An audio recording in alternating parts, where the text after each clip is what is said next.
Welcome to the Preet's passion.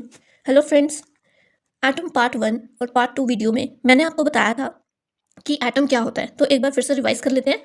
पहले हमने देखा था कि मैटर क्या होता है। हमने देखा था मैटर हर वो चीज़ होती है जिसका कोई मास होता है, स्पेस ऑक्यूपाई करता है, हम उसे मैटर बोलते हैं। ठीक है, हर वो चीज़, जैसे कि ये पेंसिल हो गई, ये नोटबुक हो गई, हर वो चीज़ जिसका कोई मास है, जिसका कोई वजन है और वो स्पेस ऑक्यूपाई करती है। मैटर की हमने 3 फॉर्म्स देखी थी। मैटर ज़्यादातर तीन फॉर्म्स में देखने को मिलता है, एक सॉलिड, फिर लिक्विड और गैस।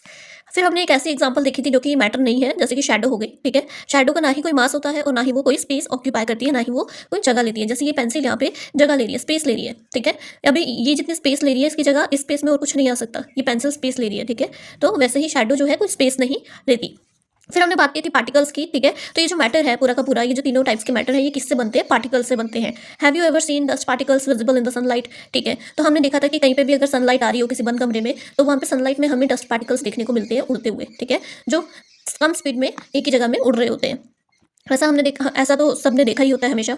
और फिर हमने उसके बाद देखा था कि वैसे ही in the same way atoms भी क्या है? टाइनी पार्टिकल्स होते हैं। वैसे ही ऐसे छोटे पार्टिकल्स होते हैं एटम भी। ठीक है, तो वैसे टाइनी पार्टिकल्स को हम एटम बोलते हैं।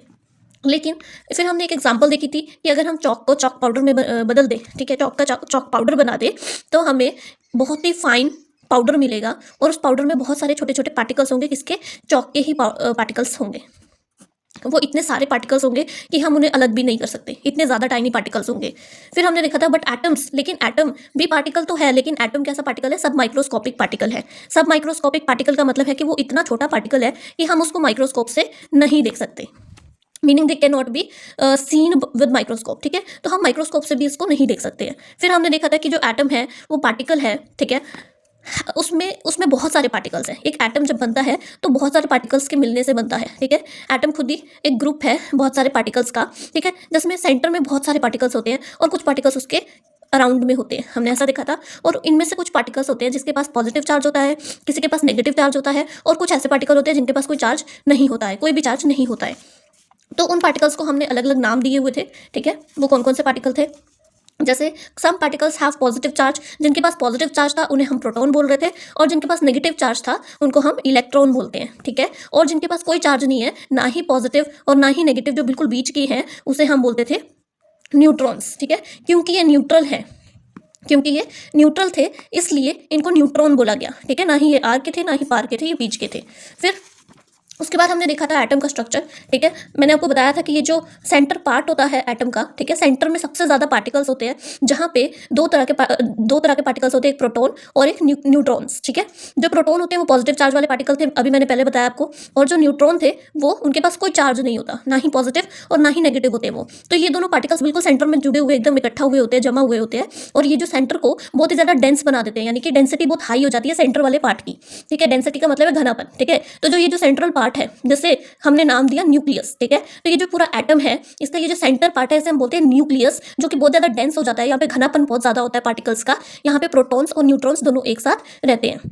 फिर हमने देखा था कि जो इलेक्ट्रॉन्स है वो अलग अलग ऑर्बिट में, अलग अलग पाथ इनका है, और इसमें ये ऑर्बिट करते हैं। ठीक है, इसमें क्या करते हैं? ये ऑर्बिट करते हैं, यानी कि अराउंड ही घूमते रहते हैं। हमने देखा था, तो इनको हमने क्या बोला था? इलेक्ट्रॉन्स। क्यों? क्योंकि इनके पास नेगेटिव चार्ज है। ठीक है, ये वो पार्टिकल्स है जिनके पास नेगेटिव चार्ज है। फिर हमने ये देखा था कि ऐसा क्यों होता है कि इलेक्ट्रॉन्स जो है वो न्यूक्लियस के इर्द गिर्द घूमते हैं।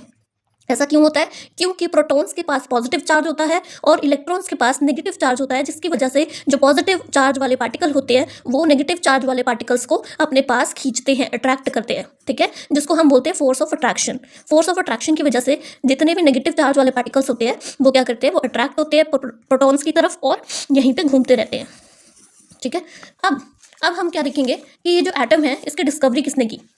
Discovered by Ernest Rutherford. ठीक है, तो ये जो एटम है इसकी डिस्कवरी किसने की? Ernest Rutherford in 1911 through the gold foil experiment. ठीक है, तो गोल्ड फॉइल एक्सपेरिमेंट किया था इन्होंने, जिससे इनको एटम का पता चला। ठीक है, और उन्होंने ये इन्फॉर्मेशन दी थी, providing atoms are not solid sphere. ठीक है, तो इन्होंने ये बताया था कि ये जो एटम है ये कोई सॉलिड स्फीयर नहीं है। ठीक है, जैसे एक सॉलिड बॉल होती है वैसा नहीं है, इसके बीच में एम्प्टी स्पेस है बहुत। ये देख रहे हो, ये इलेक्ट्रॉन्स जहाँ घूम रहे हैं बीच में बहुत सारी एम्प्टी स्पेस भी है। ठीक है, next why do protons and neutrons live together in the nucleus. अब सबसे बड़ी बात कि ये जो प्रोटॉन्स हैं और ये जो न्यूट्रॉन्स हैं, ठीक है, हमें ये तो पता है कि जो पॉजिटिव चार्ज है वो हमेशा नेगेटिव को अट्रैक्ट करता है, ऑपोजिट हमेशा एक दूसरे को अट्रैक्ट करते हैं।